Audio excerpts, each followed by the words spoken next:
2 நாளாக பார்த்தீங்கன்னா சமூக வலைதளங்களில் ஒரு பதிவு ஒன்று பரவிட்டுருக்கு வேகமாக. எப்படின்னு கேட்டிங்கன்னா, ஜவுளி கடைக்கு போனீங்கன்னா 2500 ரூபாய்க்கு கீழே பில் போடுங்க, 2500 ரூபாய்க்கு மேலே பில் போட்டிங்கன்னா 18% ஜிஎஸ்டி, 2500 ரூபாய்க்குள்ளே போட்டிங்கன்னா 5% தான் ஜிஎஸ்டி அப்படின்னு சொல்லி ஒரு தகவல் பரவிட்டுருக்கு.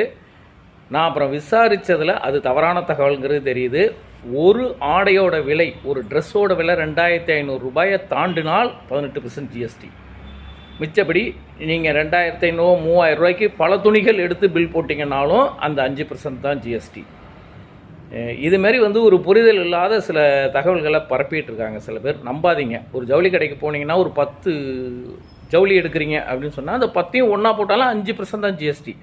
அந்த 10 ஜவுளியில் ஒரு ஜவுளி ஒரு புடவை 3000 ரூபா அப்படின்னா அதுக்கு 18% ஜிஎஸ்டி. புரியுதுங்களா? 2500 ரூபாய்க்கு மேலே போகிற துணிக்கு மட்டும்தான் 18% ஜிஎஸ்டி. மிச்சப்படி பில்லில் கணக்கு கிடையாது. அதனால் போய் நீங்கள் ஜவுளி கடையில் நின்றுட்டு எனக்கு 3 பில் போடுங்க, 2 பில் போடுங்க அப்படின்லாம் சொல்லிட்டு நிற்காதீங்க. நீங்கள் எடுக்கிற ஒரு ஜவுளியோட மதிப்பு 2500 ரூபாயை தாண்டிச்சுன்னா 18%, இல்லைன்னா எல்லாமே 5% தான் ஜிஎஸ்டி. ஒரு புரிதலுக்காக சொன்னேன், பார்த்துக்குங்க.